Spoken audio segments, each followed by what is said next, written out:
What if I told you a sitting U.S. senator gave a congresswoman just 2 days to erase her own law degree, thinking it would silence her forever? What if I told you that behind that threat was not just one man's arrogance, but a plan that reached into the highest court in America? Tonight, we're not just watching politics. We're watching a collision between truth and power, and you're here at the moment it all begins. Viewers, before we dive in, tell me this. Where are you watching from tonight? Drop your city, your state, even your country in the comments. Because this story is not just Crockett's fight. It's about every single person who believes justice should belong to the people, not to dark money, not to secret deals, not to backroom plots. When you comment, you're adding your voice to a movement that refuses to be silenced. J.D. Vance thought he could set a timer, issue a deadline, and break one of the most fearless voices in Congress. He thought the public would never see the receipts, never hear the connections, never trace the flow of shadow money that was meant to bury this truth. But Crockett did not bow. She turned the countdown into a spotlight. And what came into focus wasn't just her law degree, it was a plot that cut right to the core of American justice. If you want the receipts, stay, save this. Share once, ask twice. Let's get into it right now.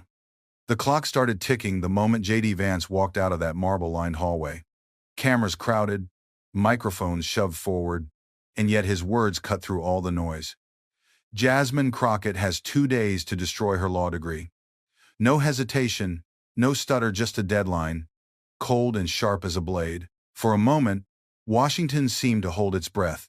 2 days, 48 hours, a threat dressed up as an ultimatum. Across social media, the countdown began instantly. Number 2 days flashed across timelines. News tickers blared with red banners, and pundits scrambled to frame what it all meant. Some said it was political theater.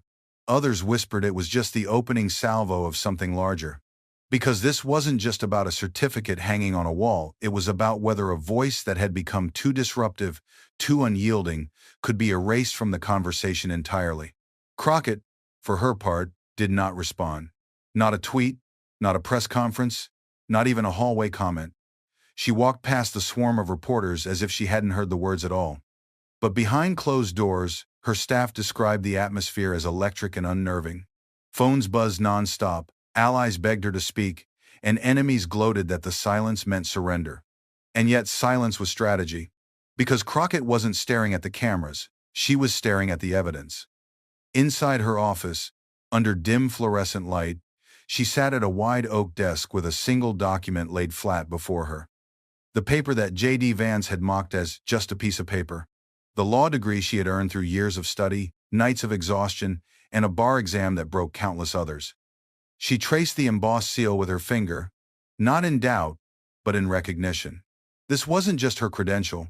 It was her right to question power, and someone wanted it gone. While the cameras outside speculated, Crockett began making calls not to TV networks, not to party operatives, but to people who kept records, university registrars, court clerks, archive custodians who understood that dates and stamps don't lie. What came back to her desk over the next 12 hours wasn't rumor. It was data, enrollment logs, registrar letters, bar membership entries, case records where her name had appeared as counsel. The kind of trail that no deadline, no threat, could erase.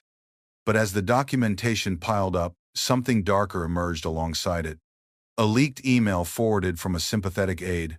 Subject line, clear path. In it, a name appeared that jolted Crockett upright, the name of a Supreme Court clerk. The message, blunt and chilling, read, "If we align now, Crockett can be removed from professional standing. Coordination is possible. J.D. will announce. Court will not interfere. Removed from professional standing." Those words didn't just mean embarrassment. They meant obliteration of her authority to practice law, to speak in the chamber not just as a legislator but as a legal mind. And if such a plan existed, it wasn't just J.D. Vance acting alone, it was a web. Still, Crockett didn't flinch. Instead, she began to map the connections: who sent money, who drafted memos, who had everything to gain by shutting her down. The deeper she dug, the clearer the pattern became. A set of donations looping back to a political action committee tied to Vance. A whisper of dark money channeled through front organizations.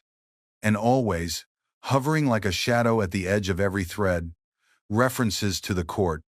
By the 24-hour mark, the media frenzy had reached fever pitch. Headlines screamed, "Crockett on the clock." Talk show hosts mocked the silence as weakness. But those watching closely noticed something else. Each time Crockett appeared on camera walking to a committee room, entering a caucus meeting, she carried with her a slim leather folder, clutched tight, never opened, never explained. The mystery grew. What was inside? Why was she waiting? Because Crockett knew, the power of timing can outweigh the power of volume. J.D. Vance had given her 2 days. She would take every second, not to defend herself, but to prepare a blow that reached far beyond herself. The first crack appeared when a local station in Ohio aired a segment that should have been buried. It showed Vance at a private fundraiser weeks earlier, joking to a crowd of donors. "She thinks her license makes her untouchable. Watch me prove otherwise." The clip was grainy, the audio shaky, but it matched the new timeline too perfectly to ignore. Crockett watched that clip late into the night, her team huddled around the screen. She didn't smile. She didn't gloat. She only said, "He thought this was about me. It isn't." And then she added another page to the growing stack in her folder. What no one outside her circle knew was that the deadline itself was about to become evidence. By forcing a public countdown, J.D. Vance had created a stage he couldn't step off. And Crockett planned to use that stage not to clear her name, but to reveal the machinery behind the threat. In the Capitol, whispers spread that something bigger was coming. A Republican aide muttered in an elevator, "If she shows that email, we're in trouble." A Democrat whispered back, "It's not just email. She's got money trails." Even in the halls where denial was routine, fear began to flicker. The clock struck the final morning. 47 hours gone.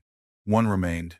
Reporters camped outside Crockett's office doors, their lenses trained on every flicker of movement. And then, at 9 a.m., she emerged. Not with cameras flashing in a press gaggle, not with an angry tirade, but with the same leather folder. She walked straight past the chaos, into a committee chamber already filling with members, aides, and spectators who sensed this session would not be ordinary. J.D. Vance himself sat poised at the far end, his expression tight, his watch gleaming under the lights. And that was when the silence broke. Crockett stood, placed her folder gently on the polished wood table, and began not with defense, but with a question that sliced clean through the pretense. Who decides what justice sounds like in this country, senators or the people? The room froze. Vance shifted in his chair. Cameras leaned forward. Crockett opened the folder. The first page revealed, and the countdown so proudly set by her opponent suddenly belonged to her. The silence after Crockett's question was heavier than any gavel strike. For 6 long seconds, no one in the room moved. Not a chair creaked, not a paper shuffled. The words hung there like a challenge carved into stone. Who decides what justice sounds like? J.D. Vance, who had been so confident in the hallway, shifted in his seat. His jaw tightened, but no reply came. Cameras zoomed in, catching the flicker of discomfort, the twitch of his hand against the table. The deadline he had created was no longer his weapon, it was a spotlight burning directly over him. Then, finally, Vance leaned forward. His voice, sharp but measured, cut into the still air. "Justice is not a performance, Congresswoman. It is a matter of rules. And when those rules are broken, when credentials are tainted, the people lose faith in the system." He slid a manila envelope across the polished wood, his fingers lingering just long enough for the cameras to catch it. "This," he declared, "is what the court has prepared. Proof that you are unfit to hold the title of attorney. Proof that you should have surrendered your license years ago." The words struck the room like a match to dry leaves. The court? Did he just invoke the Supreme Court? Reporters leaned so far forward they nearly toppled over their chairs. The envelope sat there, plain, unremarkable, and yet it pulsed with implication. If what Vance said was true, then the nation's highest court was no passive observer. It was a participant. Crockett did not reach for the envelope. She let it sit, her eyes fixed not on the paper but on Vance himself. "You say proof," she replied evenly. "But proof is a word men in power often use when what they really mean is fear. So let me ask you. Senator, define violation." Her voice did not rise. It cut low, steady, surgical. The phrase sliced the air with precision, the way a scalpel finds the exact line. Vance blinked. His lips parted, closed, then opened again. 6 seconds passed, and the silence returned, but this time, it was his. Cameras caught the hesitation, the faint twitch of a man who realized the word he had wielded so confidently was now a trap. Define violation. When he didn't answer, Crockett leaned forward just enough for the microphones to capture her words. If you cannot define the crime, then perhaps the crime is not mine. At that moment, she opened her leather folder for the first time. Out slid a printed email, its header stark, its timestamp precise, 11:03 p.m., 2 nights before Vance's press statement. Sender: Assistant Clerk, Supreme Court of the United States. Recipient: J.D. Vance. Subject: Clear path. Gasps rippled through the chamber. She held it steady, her finger tapping against the bold text at the top. Coordination is possible, she read aloud. Crockett can be removed from professional standing. Court will not interfere. The words struck like thunder. Members shifted uncomfortably. Aides scribbled frantic notes. Reporters scrambled to send alerts to their editors. This was no longer about Crockett's license. It was about whether the court, the ultimate guardian of law, had dipped its hand into the dirt of political schemes. Vance tried to regain footing, his voice suddenly sharper, angrier. That email is out of context. You are twisting correspondence between staff, not the court itself. But Crockett raised her hand, calm as ever. Then perhaps you can explain why, 48 hours before your ultimatum, a Supreme Court staffer was instructing you to proceed. Explain why a deadline meant to strip me of standing matches the timeline of money funneled from a group called Dark Federal Alliance into your political action committee. She slid another sheet onto the table, this time a bank transfer receipt. The date glowed, the same night as the email. The amount, $3.7 million. The recipient, a PAC founded and chaired by J.D. Vance. The room erupted.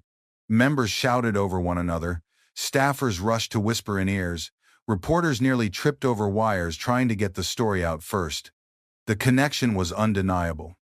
An email promising clearance, a donation of millions, and a senator delivering a public ultimatum designed to crush a colleague. And through it all, Crockett stood silent, letting the chaos build. She didn't need to shout. The evidence shouted for her. When the noise finally dimmed, she spoke again, her tone steady, deliberate. The people deserve to know if justice is something to be auctioned or something to be lived. They deserve to know if the court serves the Constitution or the highest bidder. And they deserve to know why a senator who claims to defend the rule of law accepts money to erase a voice elected by the people. Her words landed not as a plea, but as a verdict. Vance, red-faced now, tried one last counter. This is political theater. You are manufacturing outrage to cover your own misconduct. Crockett turned her gaze toward him, her voice dropping to a near whisper that forced the room to lean in. If this is theater, Senator, then you should pray the curtain never rises. Because when it does, the people will see who wrote the script. She closed the folder, not in defeat, but in readiness. Because this was only the beginning. The email, the transfer, the envelope he had slid across the table, all of it was now part of a larger puzzle. And she was about to show America how the pieces fit. The chamber buzzed, phones vibrating in pockets, tweets firing into the void, news chyrons spinning out breaking alerts. But Crockett's composure never cracked. Her hands rested gently on the folder as if it contained not just documents, but the weight of a nation's trust. And as the session recessed briefly under the strain of the uproar, one thing had become clear to everyone watching. This was no longer just about Crockett's degree. This was about the integrity of the American judiciary itself. Outside, crowds had gathered, drawn by the whispers leaking out of the chamber. Protest signs scrawled in haste read, "Don't silence justice and courts belong to the people." Cars honked in rhythm as chants rose up the marble steps. America was listening. Inside, Crockett gathered her papers, her face unreadable, her voice low as she told an aide. They thought they set the terms. They never realized we write the timeline. And with that, she turned back toward the chamber, ready to step into the next round. Because the envelope Vance had brandished still sat unopened. And when it was opened, the nation would see whether it contained truth or the greatest fraud in the history of the court. The envelope still sat there. Plain, unassuming, its edges slightly bent from Vance's grip, but it radiated tension like a live wire. Every camera in the chamber was fixed on it. Reporters whispered to one another what was inside? A forged complaint? A signed affidavit? Or worse, a signature from someone high enough to make even Crockett hesitate. For a long moment, she didn't touch it. She simply looked at Vance, her eyes steady, her voice quiet enough that the microphones had to strain to capture it. You bring me an envelope as if it holds the weight of law. But law does not come in Manila. Law comes in truth. Then, with a deliberate slowness, she reached forward, broke the seal, and slid the papers free. The shuffle of the sheets echoed in the stillness, each turn a drumbeat. The first page bore a letterhead, Office of Judicial Integrity, Supreme Court of the United States. At the bottom, an unsigned draft opinion, accusing Crockett of breach of professional conduct.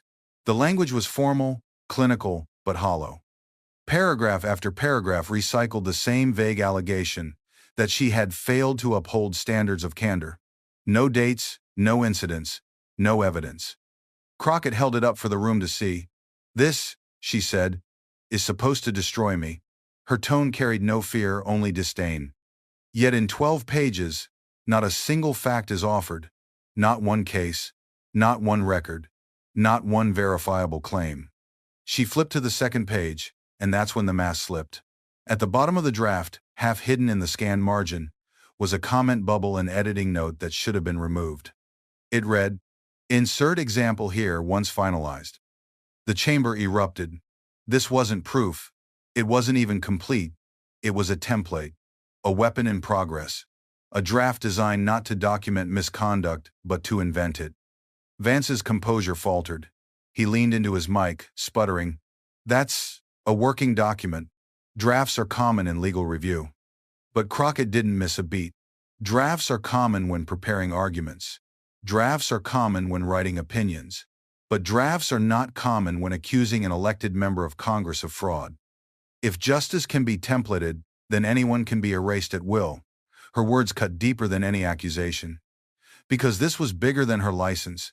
It was about whether the machinery of the court could be programmed like software input, a name, output, a charge. She spread the pages across the table, her finger tracing each blank space where facts should have been. Insert example. Insert misconduct. Insert silence. This is not oversight. This is orchestration. Reporters typed furiously. Editors updated headlines in real time. Outside, the chants grew louder, syncopated with the pounding of fists against barricades. Not a template. Not a template. And then came the moment no one expected. Crockett pulled from her folder a second document, an internal memo, leaked by an anonymous source just hours earlier. The header bore the name of a lobbying group long whispered about in Washington, Judicial Strategy Coalition. The memo's title was simple, Project Silence. Crockett read aloud. Step 1. Question professional standing. Step 2. Initiate draft complaint. Step 3. Secure confirmation through court liaison. Step 4. Remove ability to litigate or challenge judicial influence.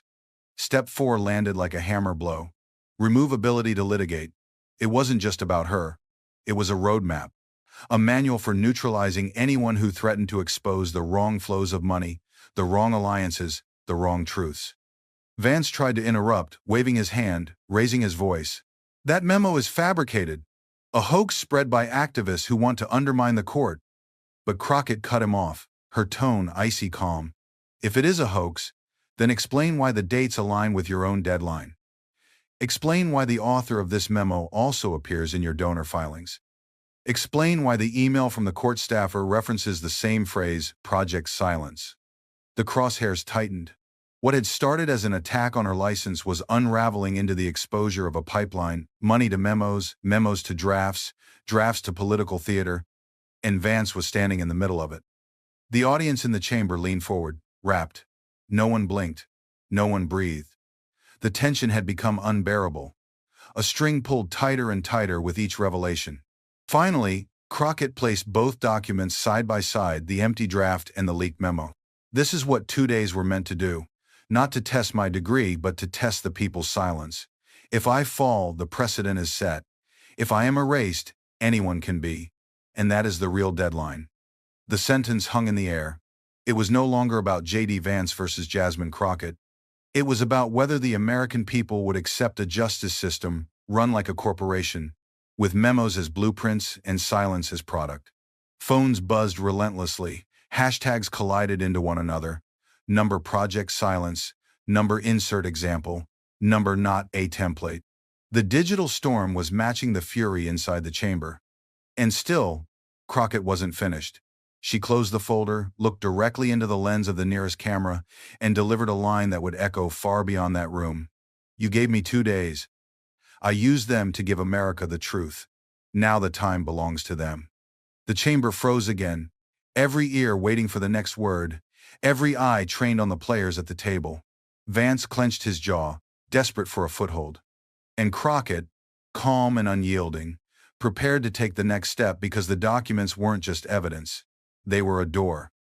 And behind that door lay the deeper question of who was truly pulling the strings. The 2 documents lay flat on the table like twin blades. One, a hollow draft meant to accuse. The other, a memo that dared to outline the process of silencing. Together they told a story too dangerous to ignore. But Crockett wasn't finished. She leaned forward, her voice calm, surgical, as if she were walking the room step by step through the anatomy of corruption. You've seen the draft. You've seen the memo. But paper doesn't write itself. Someone writes.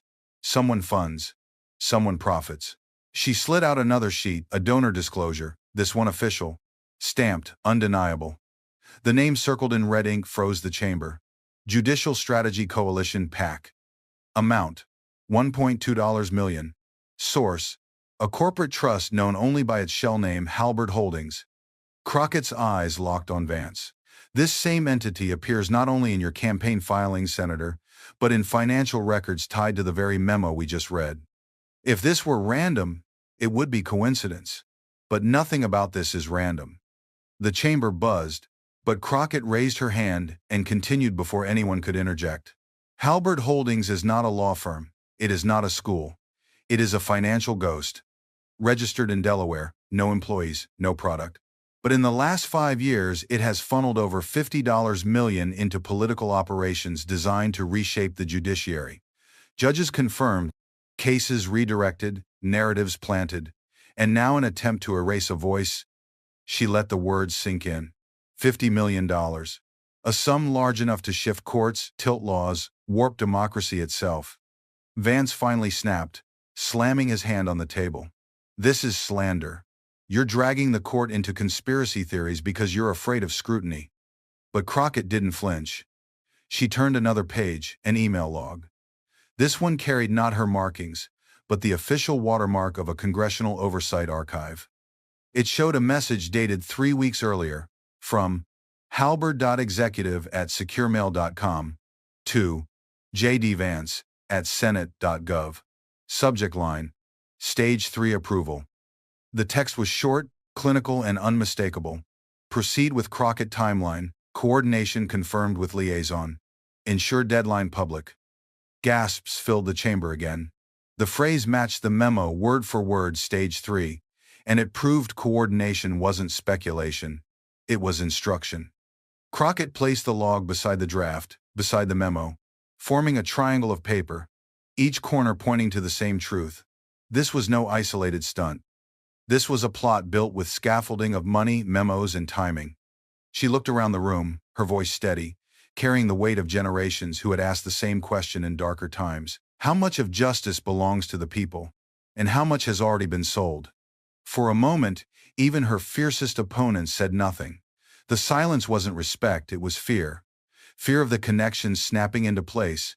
Fear of the headlines already being written outside these walls. Reporters, their phones glowing, blasted out alerts. Crockett links Vance to secret donor scheme. Judicial memo surfaces. Stage 3 approval. The outside world responded in real time. Hashtag swelling. Number Stage 3, number who writes justice, number not for sale. But inside the chamber, Crockett kept pressing. And here's what terrifies them most. If they can erase one license today, they can erase another tomorrow. Today it is Crockett. Tomorrow it is anyone who questions the flow of dark money. This is not just an attack on me. This is a blueprint to hijack the courts themselves. She let the phrase hang, hijack the courts. The words that would dominate the next news cycle. Vance tried again, his voice rising. You're grandstanding. You don't understand how the judiciary works. But Crockett cut him cold. I understand enough to know that when a Supreme Court staffer promises clearance, when a senator receives millions, and when a memo maps the silencing of dissent, it is not law. It is corruption. The chamber erupted in noise, some shouting in protest, others demanding investigation. A rare bipartisan ripple spread as even members across the aisle exchanged uneasy glances. Because the evidence on the table was not partisan, it was systemic. Crockett leaned back, her hands folded over the folder once more, as if to signal the first wave was complete. But she left the documents, spread wide, visible to every lens, every eye. She wanted the images burned into memory, a senator, a memo, and the court's shadow hovering behind them. The gavel finally struck to restore order, but the damage was already done. The story was no longer about whether Crockett's license was real. It was about whether America's justice system had been weaponized by the very people sworn to uphold it. And as the gavel echoed, Crockett's final words of the session cut through. 2 days were never about me. They were about testing the silence of a nation. And I will not be silent. The session recessed, but the story did not pause. Outside, the crowd had doubled, maybe tripled. Signs rising higher. Justice not for sale. Stop stage 3. Inside, staffers scrambled, members huddled in corners, phones pressed tight to ears. And Vance? He sat rigid, his face pale under the lights, as if realizing too late that the deadline he had set for Crockett had become the clock running against him.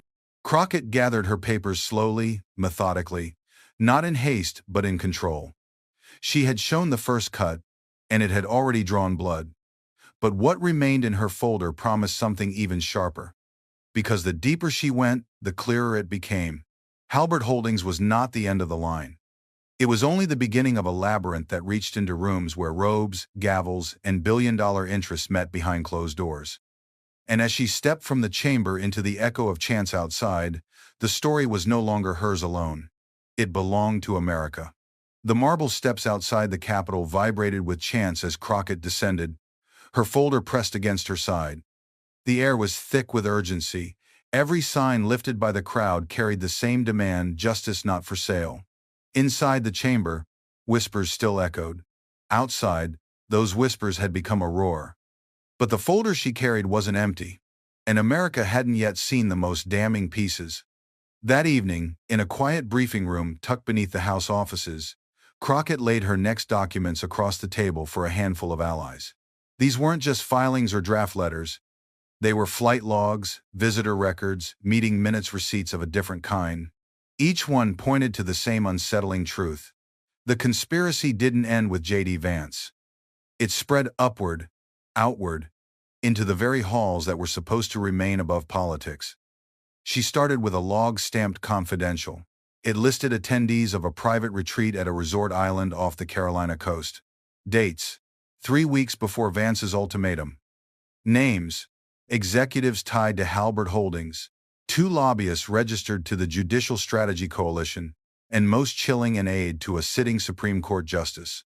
The page was silent, black and white ink, but its meaning thundered. If true, this wasn't just dark money in politics. It was dark money brushing robes. Crockett leaned into the table, speaking low, each word deliberate. They met in secret, they drafted in secret, and then they executed in public. Vance was only the mouthpiece. The retreat was the script. Her allies exchanged uneasy glances. The scale of what she was suggesting was almost unthinkable.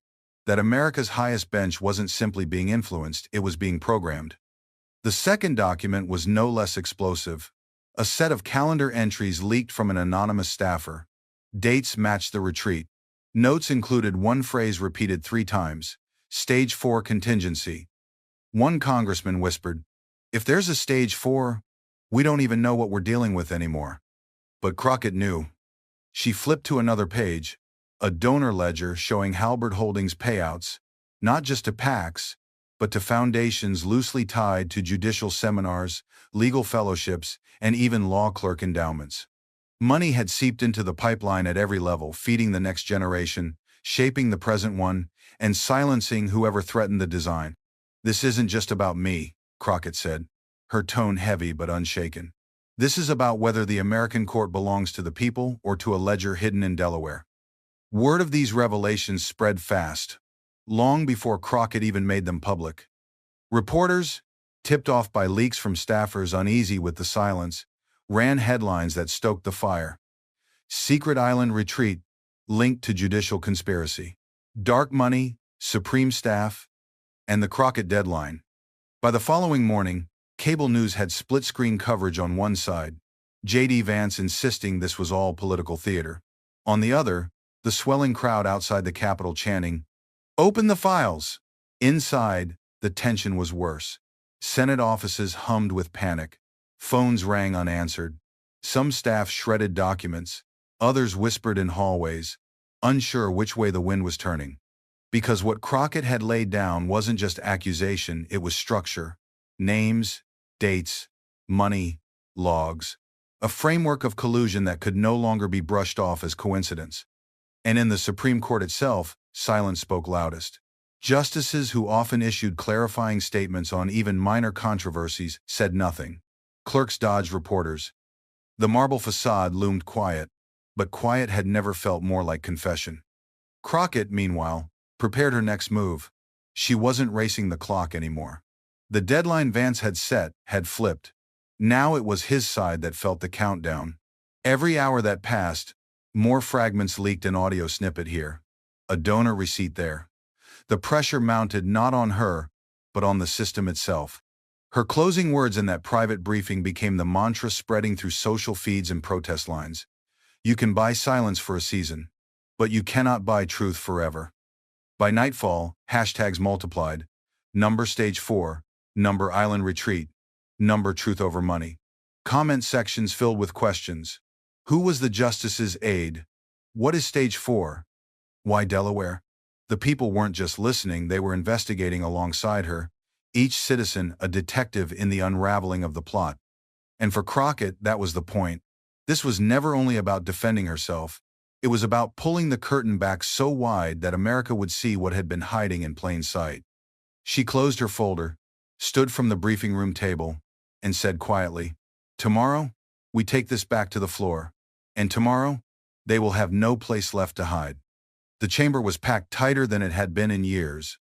By mid-morning, the lines outside stretched around the block, citizens clutching homemade signs, reporters jostling for position, aides darting in and out with folders pressed close to their chests. Everyone knew today would not be routine. Jasmine Crockett walked in with the same leather folder, but this time it was heavier, swollen with documents that had already begun to trickle into the public domain. She didn't look hurried. She looked deliberate. Each step echoed like a countdown, not to her silence, but to their exposure. When the gavel struck, the room barely quieted. Cameras buzzed. Pens clicked. Vance sat at the far end again, his expression taut, the bags under his eyes betraying a night without sleep. He had wanted this to be a trial of Crockett's credentials. Instead, it was becoming a trial of the system itself. Crockett wasted no time. She stood, folder in hand, and opened with the same calm tone she had carried through every revelation. "Yesterday, I showed you a draft without facts, a memo without shame. Today, I will show you the meetings where those drafts were written, the names who sat in those rooms, and the money that passed between them." She drew the first sheet of flight log. March 12th, 9:43 p.m. Reagan National Airport. Passenger manifest lists 1 Marcus Ellery, chief strategist for the Judicial Strategy Coalition. Same night, same plane, 2 executives from Halbert Holdings. Their destination? A private island off the Carolina coast. She turned the page to a visitor record, the black stamp of authenticity clear under the lights. 3 days later, that island hosted a retreat. Registered attendees included not only Halbert executives and coalition strategists, but also, according to these records, a senior aide to a justice of the Supreme Court. The room gasped. Reporters scrambled. Members leaned forward. The idea was no longer abstract. It was ink on paper, names on lists, dates that matched the timeline too closely to dismiss. Crockett continued, each page another strike. At that retreat, notes were taken. They speak of Stage 3 approval, the very phrase I showed you yesterday. And they speak of something else, Stage 4 contingency. She held up the photocopied notes, the words underlined in bold. Stage 4. No explanation, no detail. Just the phrase, repeated 3 times. And yet within weeks of that retreat, a senator delivers an ultimatum to silence me. If Stage 3 was to erase my license, then what is Stage 4? The question rattled the chamber like a drum. Members shifted uncomfortably. Some exchanged whispers. Others stared straight ahead, unwilling to meet her gaze. Vance broke the silence, his voice tight. Those notes could have been altered. Anyone can scribble a phrase and claim it's authentic. Crockett did not raise her voice. She simply laid down the next page of forensic report, metadata analysis, timestamped photographs, signature verification from the note-taker's own email account. These are not scribbles. They are logs. They are authenticated. And they confirm that the phrase Stage 4 contingency was written on March 15th at 10:12 a.m. during the retreat session titled Judicial Realignment. A murmur rolled through the chamber. Judicial realignment. The phrase itself felt like a mask slipping. Crockett pressed on. Stage 1 was influence. Stage 2 was alignment. Stage 3, as you've seen, was silencing. But Stage 4? If they do not define it, then we must. Because every step has led here. Every dollar, every memo, every draft. And the people have a right to know what comes next. The crowd outside roared so loudly it seeped through the chamber walls, the chants merging into a single rhythm. Stage 4! Stage 4! Crockett looked directly into the cameras, her voice steady. You gave me 2 days to erase my past. I used those days to uncover your future. And now, the people demand the truth. The gavel struck again, but the noise would not settle. Headlines raced across networks. Crockett reveals Stage 4 plot. Supreme Court aide linked to retreat. Dark money trail reaches bench. For Vance, the pressure mounted with every word. His hands clenched into fists, his knuckles pale. He muttered into his microphone, almost pleading, "This is fabricated. This is theater. You have nothing but speculation." But Crockett's closing line of the day undercut him entirely. Speculation does not come with flight logs. Speculation does not come with signatures. Speculation does not come with the names of aides tied to the nation's highest court. This is not speculation, Senator. This is exposure. The chamber erupted again, not in laughter, not in applause, but in the raw electricity of realization. America had been shown not just a conspiracy, but a framework. And though the details of Stage 4 remained hidden, the people now knew enough to understand one truth. Silence had been the product, and they were never meant to see the invoice.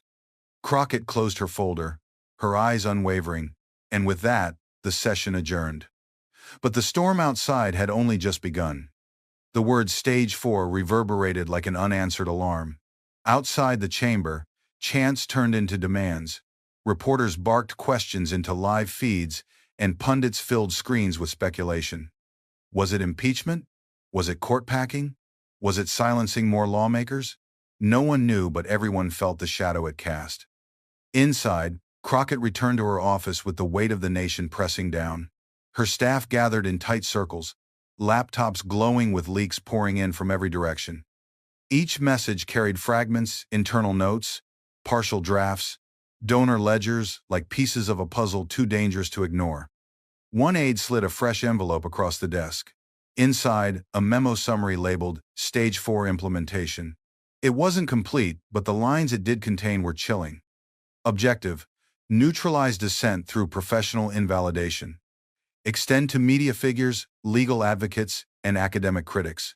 Secure judicial confirmation of precedent. Crockett read it twice, her jaw tightening.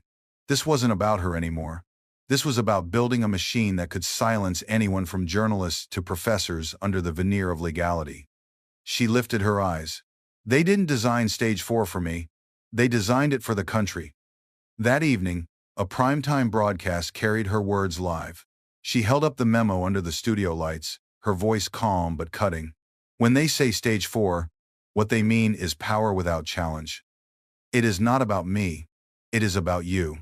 It is about whether your teachers, your lawyers, your reporters can speak without fearing their careers erased by a template accusation. Across America, living rooms fell silent. In diners and subway cars, heads tilted toward TVs. Hashtags exploded. Number stage 4. Number erase the silence. Number justice hijacked. Citizens who had never once followed congressional hearings found themselves replaying the clip, their own voices joining the digital chorus. Not in our name. In the Capitol the next morning, the ripple effect was undeniable. Lawmakers who had scoffed at Crockett now tread carefully, their staffers advising restraint. A few even crossed the aisle quietly, whispering that if the documents were genuine, an inquiry into judicial corruption would be unavoidable. And yet, the court remained silent. No statement, no denial, no defense. Just silence, a silence that now looked less like dignity and more like complicity. Crockett, undeterred, prepared for the next hearing. She stacked the documents neatly, tapping them into alignment. "Tomorrow," she said to her team, "we put stage 4 on the record, and tomorrow, they will have to answer." The next morning, the chamber was overflowing before the gavel even struck. Protesters outside had camped overnight, their voices hoarse but relentless. News anchors called it the hearing that could decide the fate of the court itself. And inside, every seat, every aisle, every corner brimmed with tension. Jasmine Crockett entered with the same composure as always, folder in hand, gaze fixed forward. But this time, her staff carried additional boxes sealed, stamped, each marked with a single phrase in bold black letters. Stage 4. The room fell into a hush at the sight. When the gavel called the session to order, Crockett rose immediately. No preamble, no hesitation. Yesterday, America heard the phrase, Stage 4. Today, America will see what it means. She opened the first box and withdrew a packet of documents, sliding them across the committee table. Cameras zoomed, flashes burst. The first page bore the heading, Implementation Path Stage 4 Contingency. Crockett's voice carried steady and cold. Stage 4 is not theory. It is not rumor. It is blueprint. And here's what it says. Identify dissenting voices across political, legal, and academic fields. Fabricate misconduct templates. Use court-adjacent validation to revoke credibility. Silence not just lawmakers but anyone who threatens exposure of dark financial channels. Gasps rippled through the chamber. The language was brutal in its simplicity. She turned the page, revealing a list of priority targets. Alongside her own name appeared others, a constitutional law professor known for testifying against partisan gerrymanders, a journalist who had traced foreign-linked donations, and even a retired judge who had criticized judicial gifts. This, Crockett said, her voice tightening, is how far they were willing to go. Erase a congresswoman, erase a journalist, erase a judge, one by one, until silence itself became law.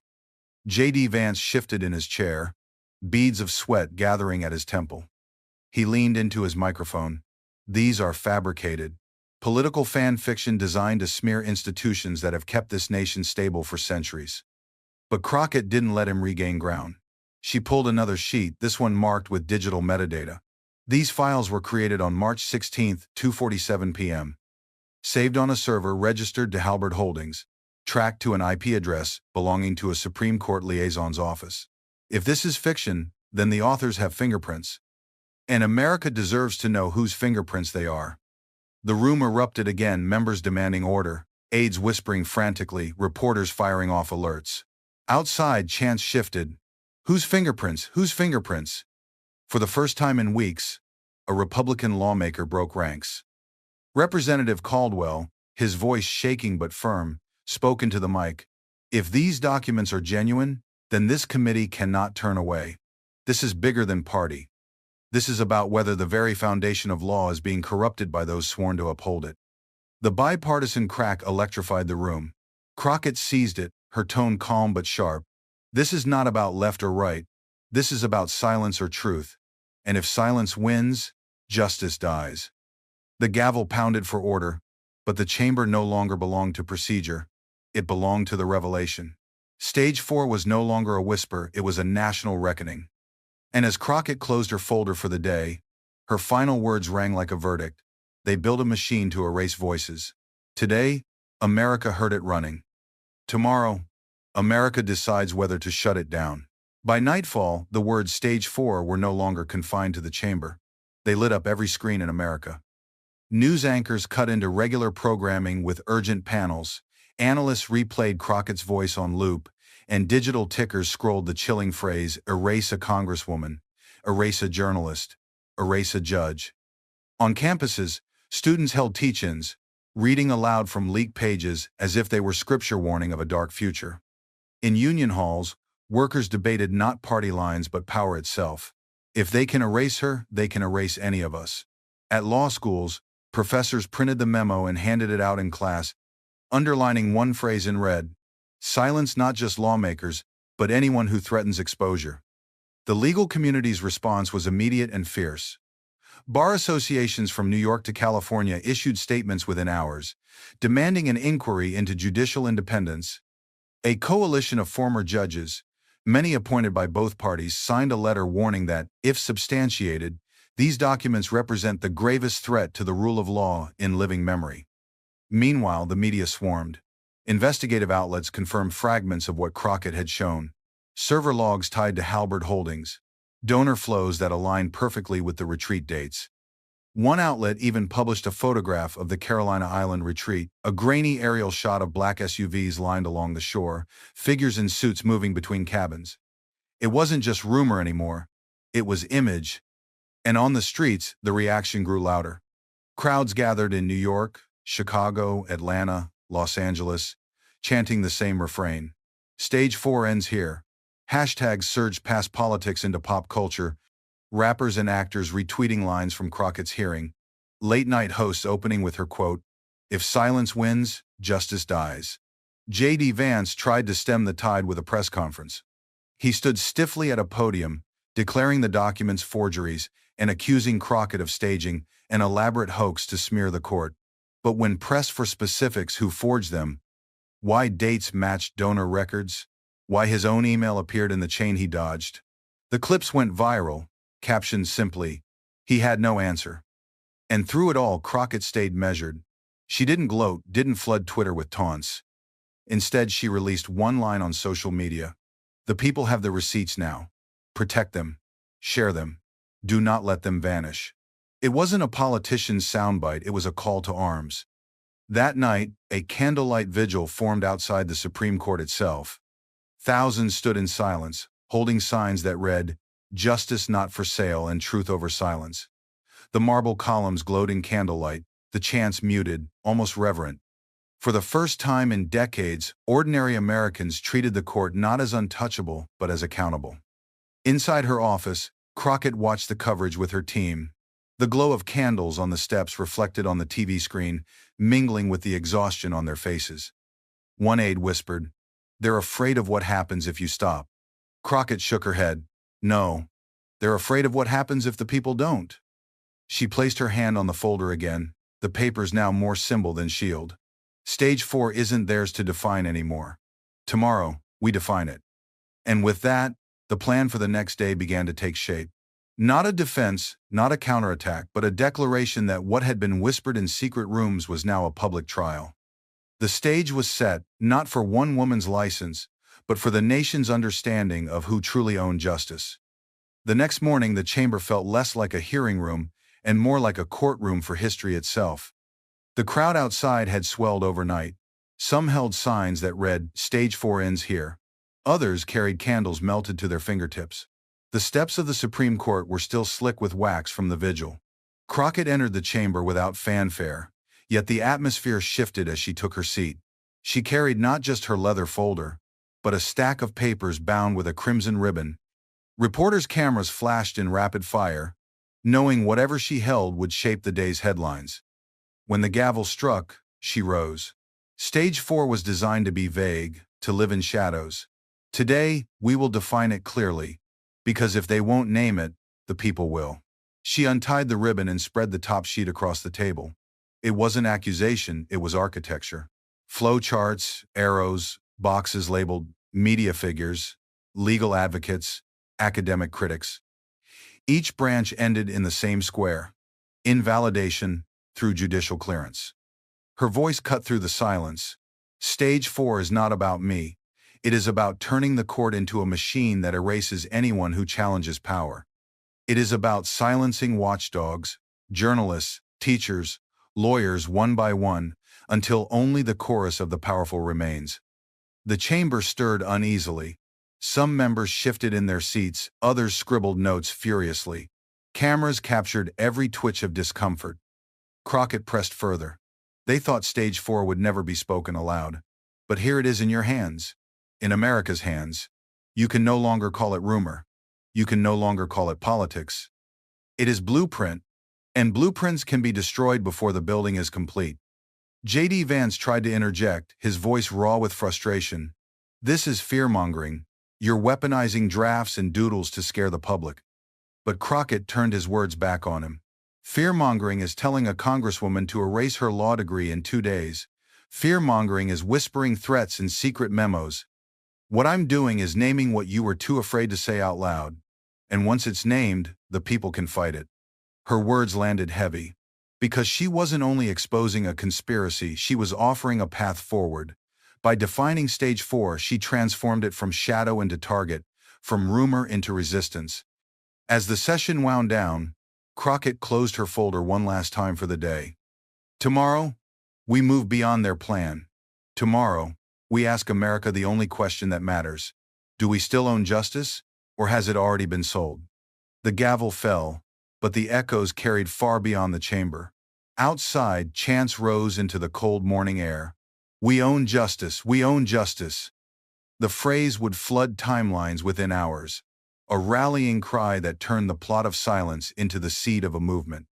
The morning after Crockett's final words, America did not wake up the same.